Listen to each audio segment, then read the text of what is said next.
Punchline, Laurence Ferrari sur Europe 1.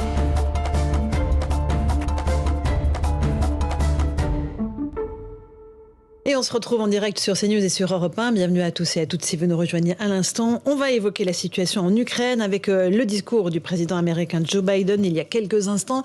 Il s'adressait à la fois à son congrès parce qu'il a besoin d'argent pour continuer à aider militairement l'Ukraine. Et puis il s'est aussi adressé à Vladimir Poutine qui hier, entre les lignes, brandissait la menace de l'arme nucléaire. Écoutez la réponse de Joe Biden.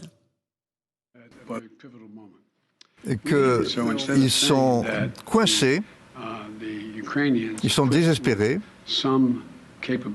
et donc nous devons envoyer des capacités aux Ukrainiens pour repousser davantage les forces russes.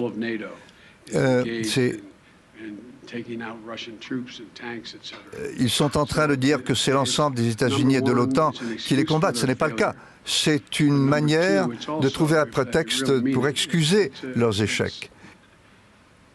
Je crois qu'on ne peut pas se permettre de brandir à n'importe quel moment la menace d'armes nucléaires. Ce n'est pas responsable. Voilà, ce n'est pas responsable de brandir la menace d'armes nucléaires. On est avec Karim Zerébi en plateau, Vincent Hervouet, Joseph Massescaron, écrivain, et Céline Pina. Pas responsable, oui, évidemment, ce n'est pas responsable.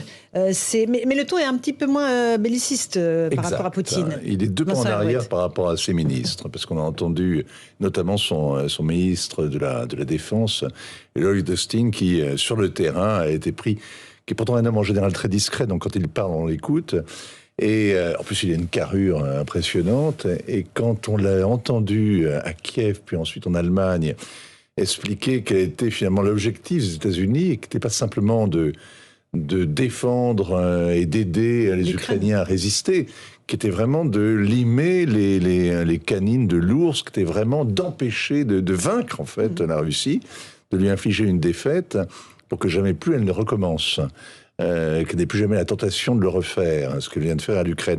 Et ça, c'était un changement de discours et même un changement de stratégie, quelque chose d'assez inquiétant.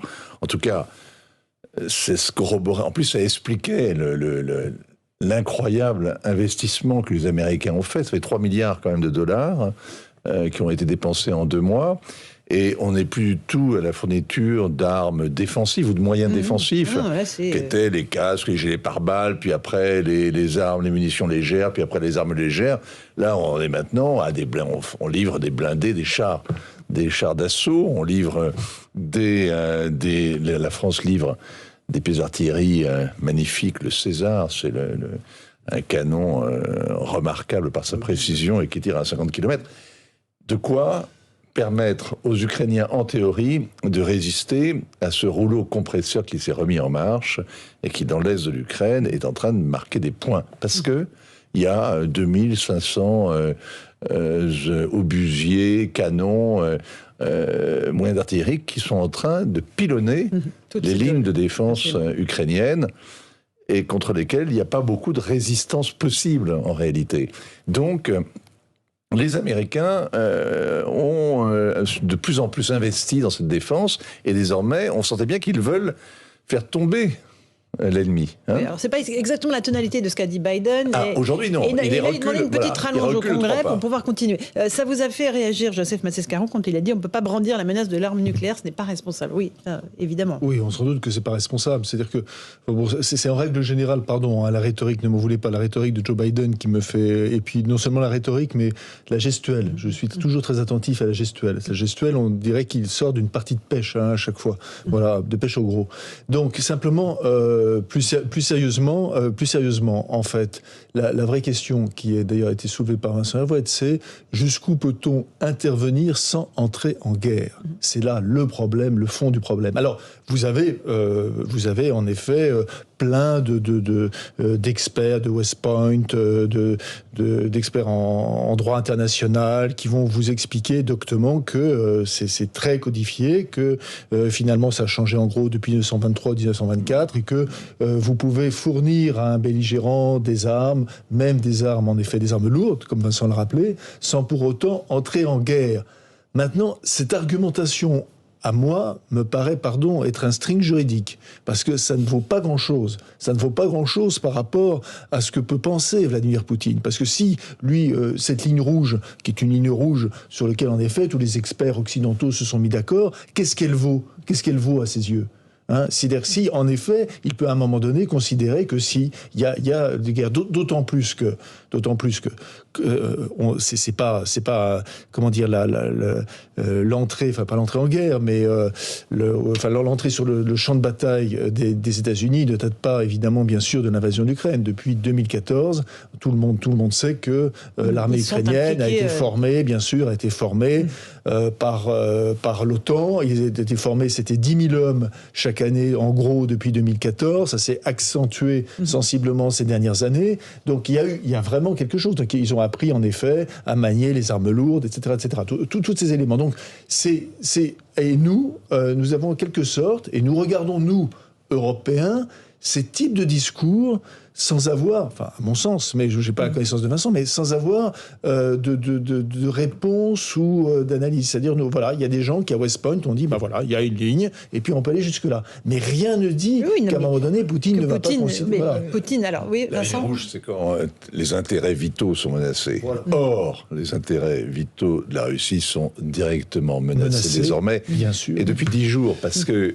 le fait d'avoir coulé le navire amiral de la flotte russe en mer Noire, ça, c'est un coup au but et une humiliation absolument épouvantable. C'est quelque chose que Poutine n'est pas prêt d'avaler. C'est la première chose.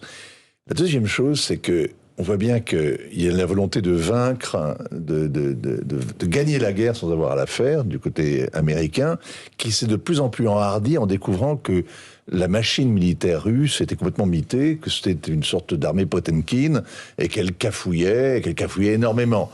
En fait, elle cafouille pas tant que ça, parce qu'il faut prendre la durée, il faut prendre on va bien voir. Et c'est à la fin de la foire qu'on compte, comme chacun le sait, voilà. Mais il y a quelque chose qui est très important. Hier, on a vu Joe Biden dans une autre cérémonie, parce qu'il aime beaucoup quand même se montrer.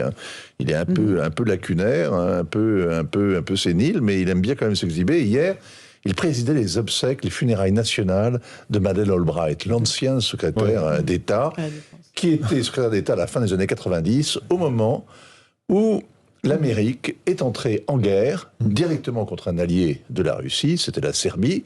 C'est Madeleine Albright qui était secrétaire d'État et qui a tordu le bras dans le dos d'Hubert Védrine et de tous les Européens pour les engager dans une guerre qu'ils ne voulaient pas faire avec l'OTAN, qui a trouvé ainsi une raison d'exister, parce que c'était une bureaucratie militaire qui n'avait jamais fait la guerre, et tout d'un coup, on s'en est servi, et c'est le principal outil de la diplomatie américaine, finalement, en Europe aujourd'hui, c'est l'OTAN. Et l'OTAN est entrée en guerre pendant 3 mois en bombardant la Serbie, pour lui faire lâcher prise sur le Kosovo, en taillant comme ça un petit État croupion au cœur de l'Europe, et en infligeant à la Russie une humiliation terrible, la Russie qui avait, elle, démonté son pacte de Varsovie.